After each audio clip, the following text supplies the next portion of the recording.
Hello mga kautang! Nagbabalik na naman ang inyong number 1 palautang. So sa video na to is another loan application pa rin yung pag-uusapan natin. At alam ko mga kautang na hindi na to bago sa inyo ito loan application na to. So for today's video is hindi na ako gagawa pa ng tutorial on how to apply this loan application or hindi ko muna i-share yung procedure step by step process sa pag-apply dito mga kautang kasi alam naman natin no na kahit anumang utangan online is same procedure lang yan sila. Kailangan maglagay ng personal information, other information, at lahat-lahat ng information na kakailanganan natin. So ngayon, para mas madali mga kautang yung review natin is i-share ko na sa inyo yung interest dito, kung magkano yung offer niya sa akin, kailan siya babayaran mga kautang, para agad malaman ninyo kung dapat nyo nga ba siyang utangan, no? Kung dapat nyo nga ba siyang subukan as of the present update sa interest rate ng loan application na to. Pero bago yan mga kautang, gusto ko lang sabihin muna sa inyo na kung kayo ay naghahalap talaga ng bank personal loan, yes, they offer minimum of 20,000, maximum of 2 million pesos, and mga kautang 100% na legit po na bank personal loan ito. Ito po lahat ng mga requirements na kakailanganin. For more details, you can email me right away, clarissa@gmail.com. Application submitted is subject for bank approval. So, eto na nga mga kautang, itong pag-uusapan natin for today's video, no, is makikita sa Google Play Store. So, it means mga kautang, kailangan natin i-install, kailangan natin i-download. So, pag ganyan mga kautang, isa-isip na agad natin na ma-access nila yung phone natin. So, magbibigay tayo ng permission na ma-access yung phones natin. At eto na nga mga kautang, pag-uusapan agad natin yung offer ng Fast Cash online loan app na 1,000 sa akin. Yes mga kautang, 1,000 yung offer nila na babayaran lang up to 125 days, which is hindi po legit mga kautang, no?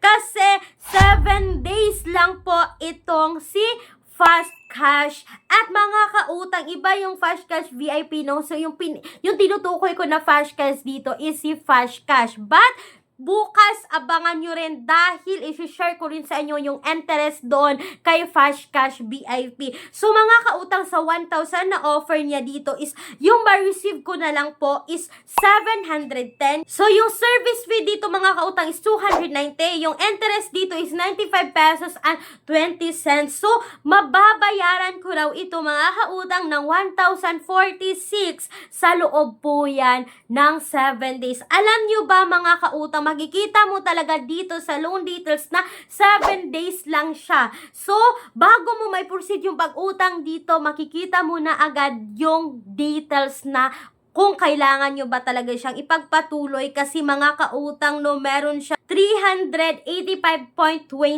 na interest dito kasama na ang service fee ng loan application na to at babayaran mo sa loob ng 7 araw. So mga kautang, bago ko makalimutan, si Fast Cash po ay nakasec registered siya.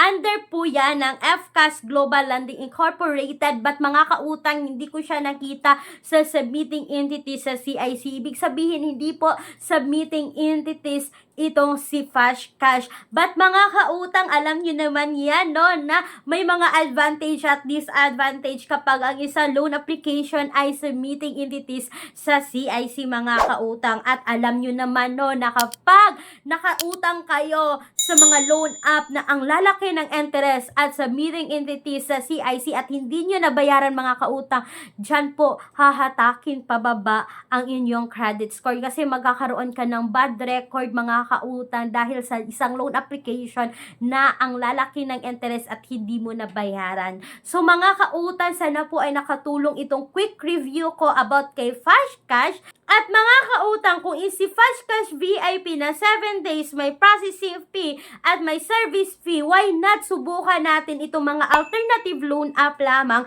na 7 days din naman mga kautang, pero ito ay 0% interest. Meron din namang 10 days na 0% interest at hindi mo na kailangan pang i-install, hindi mo na kailangan pang i-download mga kautang dahil apply direct website po ang mga nabanggit ko loan application. At alam ko mga kautang, hindi na bago sa inyo si Online Loans Pilipinas, si Digido, si Manikat.